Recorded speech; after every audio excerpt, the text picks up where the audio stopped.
much for joining us today. I was hoping you could introduce yourself and what you do. Hi, my name is Nadine Carroll. I'm currently a project manager for the Council of Athabascan Tribal Governments. Before that, I was a housing and planning coordinator for Interior Regional Housing Authority.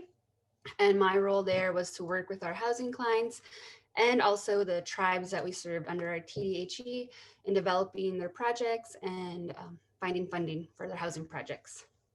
Okay, so then have you been working on grant-related projects before this latest role? Yes, I have. I was a tribal administrator before. So I started with smaller grants like Rasmussen Foundation, this Doyon, Daga Awards. So smaller pots of funding I had experience with. And then you went after big pots of funding. So how much money have you secured this year? About $5.5 million in ICDBG grants. That's about 10 homes we're going to do in interior Alaska. I mean, IRHA is going to do.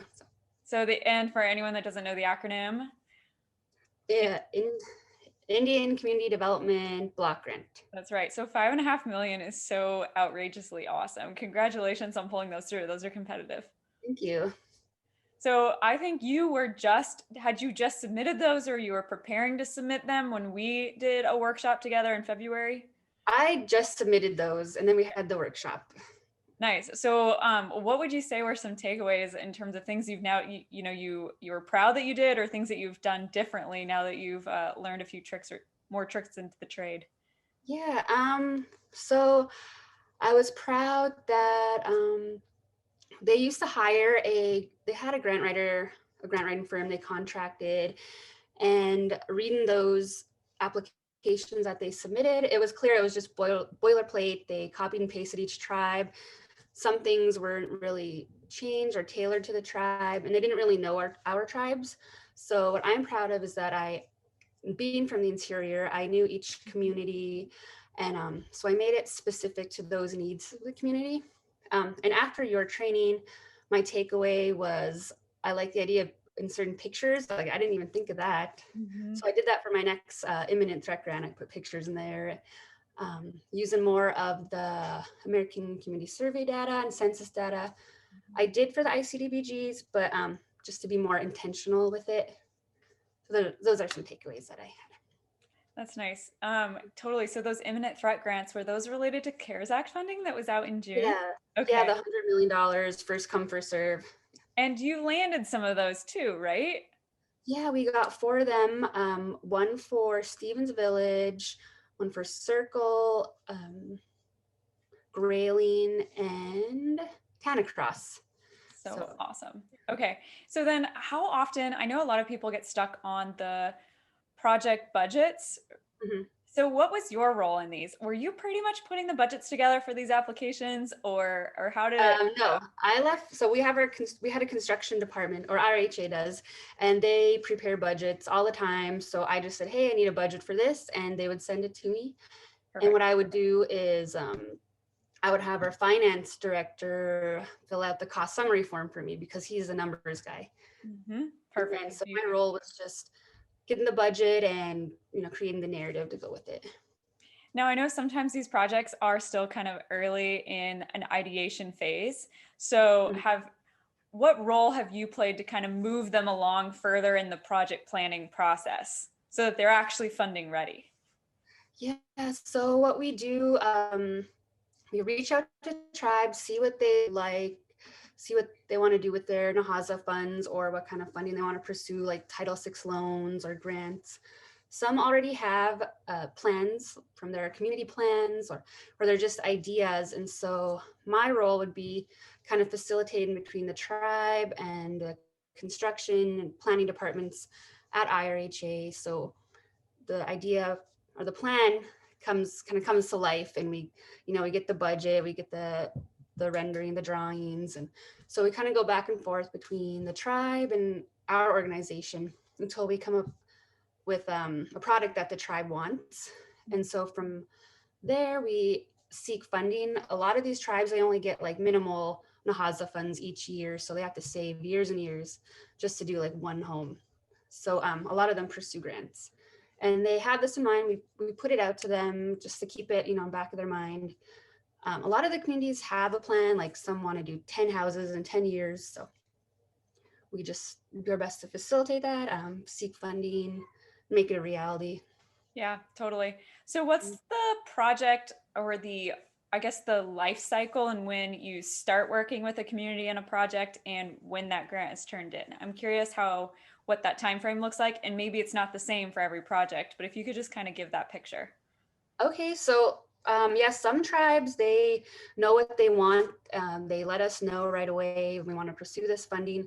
Some tribes are just still kind of wondering what they want to do, but I'd say a year or less, or maybe more.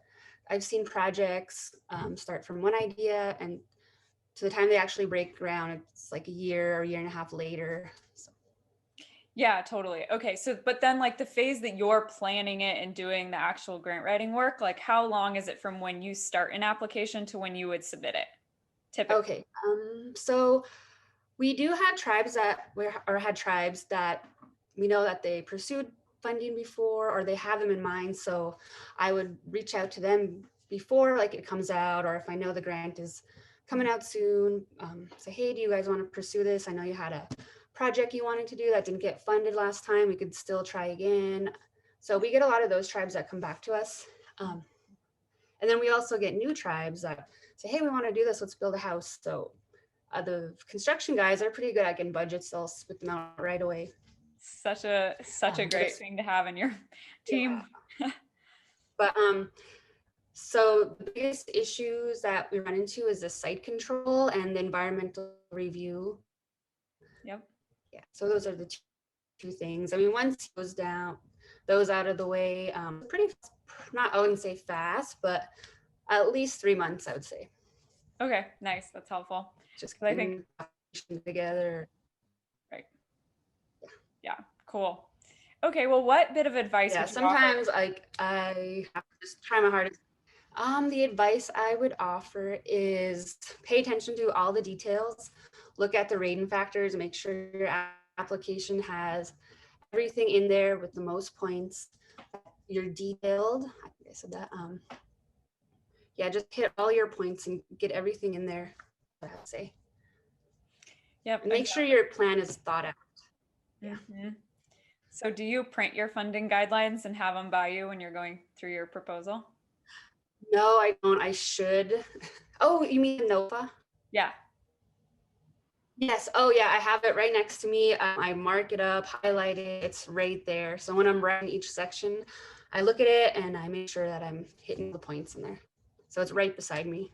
Cool. Great advice. Right on. So what if there's one thing that we could do to continue to serve you as you just take on ever more grant applications? What would that be? Just genuinely curious how Learn Grant Writing could support you.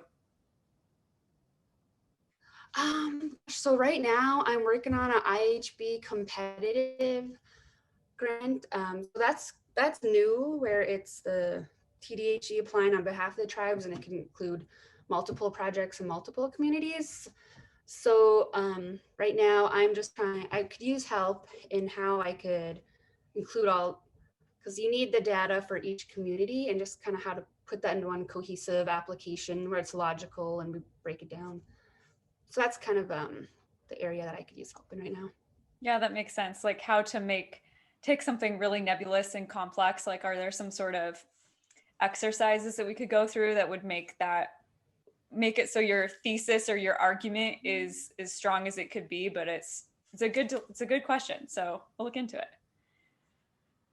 Yeah, because you have to use the data for each, the needs data and census data. And so just tying it together into one application, because it's one project, but multiple projects within it. Yeah. I would definitely leverage tables so that you can kind of pack the Mm-hmm. data in there Oh aesthetically yeah, and unpack it. mm-hmm. Yeah, so I've done the tables, but just a little, like the little narratives after it. I'm just trying to tie it all together. And so. Mm-hmm. Totally. Also, one thing is that you have the different needs. So you have to address how or state how your project will address each need. And so one of that is like, the AIA and people under 80%, 30 to 50, and under 30. I'm like, well, how do you say like the same thing in 3 different ways is kind of what I was having trouble with. Yeah, that's so true. That is one of the most annoying thing about writing grant applications. Sometimes it's like you just have to do it because it has to be in that section of the narrative. But it's true. How do you say the same old thing? Yeah. I don't know. Consult a thesaurus too, right? And let's kind of creative ways to use the same terms. Yeah. Gosh. I was trying, but we'll see. I also had another question. They want you to use census and ACS data and attach it. So, I mean, like, should I print as PDF the data and then just attach that? Yeah, it would That's what be I was nice wondering though. too. Those don't necessarily print nicely. So I would try to get them put Mhm. into your own separate document that, because otherwise it prints all these Okay. columns you don't need. So I'd Yeah. try to take the time probably to just get what you need and then append it, but then cite it where like the Okay. actual data source. Okay. Because right now I have I have it in Excel with each community and each, my data, and I fill it in. So, which is, Perfect. I'm like, don't they have this? I No. know, right? It's so true. Yeah, and another thing to consider is we have a ton of students in the program right now that are trying to just get up their experience. So if they Mhm. could review your narrative and give you feedback, I bet they would be all over that. So you might Yeah. consider that. I have one that was funded that can be reviewed. I can send to you. Yeah, sweet. I think, yeah, you can just post it in that community Facebook group and see if anyone wants to do it. And I'm sure you'd get some interest. Oh, another thing that I took away from your class was using personal anecdotes. Yeah, That was a good totally. one. So how have you been collecting those? I asked the tribes, for example, Grayling had good data. They said they knew of 10 homes where there was multi-generational. There's grandparents living with the family. So I just asked the tribes and, say, hey, do you know people that you have any examples of the need and right now that you know of? So, Totally. And something I learned from someone else too, since you have the ability to sort of do a little formatting, was they even did little story blocks, oh, like okay. blocks in the text to sort of Uh-huh. make it pop out a little bit. And those were really, especially if you have the photo, a little photo to go Yeah. with it, that's really powerful. Yes. That's what sticks with us, not like more statistics from the census.gov. See, I wouldn't even have thought of that in the pictures if I, haven't taken your course. Oh, well, that's so kind of you. Yeah, the beauty of like knowledge sharing, right? Mhm. As I was thinking, all just text and data, but I think that really helps. Yeah, we're visual people, and I don't know if our grant applications have caught up to that.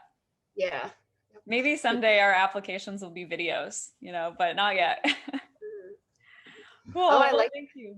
Oh, sorry. I just want to say I like the idea of the website. Doing a website for your project, prospectus. I think. Yes. That's, Do you put together a project prospectus now? I haven't, but I may in the future. We'll Yeah. see. They're Uh, really they're really useful when you are shopping a project idea around and want to see what a funder thinks. yeah, that's a great idea. Early stage.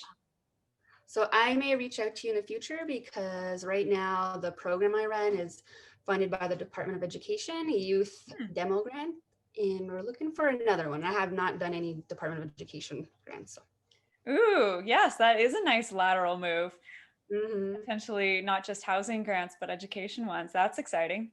So that's totally new for me. So, Sweet. Cool.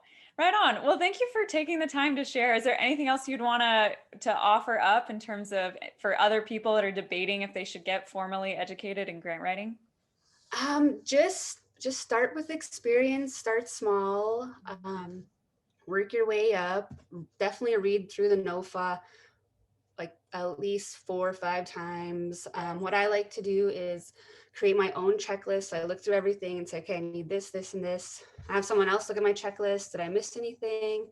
So I Mm. make sure I have everything that I need. So, That's a good idea. I've actually never heard of that for an accountability buddy. Like have someone mhm. check your checklist. That's a good idea. Yeah. I could send my checklist too, just to give an example of what I. Please. That'd be awesome. I'd love to see that. But yeah, that's one of my tips. Sweet. There's so much that you have to offer if you're already doing, I mean, you just did 5.5 million grants, like with probably several that are in the hopper, right? So super exciting. Well, thank you so much for taking the time to share, yeah, kind of your learning journey from these $5,000 grants to freaking 5 million. Super exciting. Yeah, thank you. We're You're welcome. Yeah, we're excited to support you in your journey, especially with these DOE grants. That'd be fun. Yeah, that will be. Cool. All right. Well, have a rockin' rest of your day. All right, you too. Have a great weekend.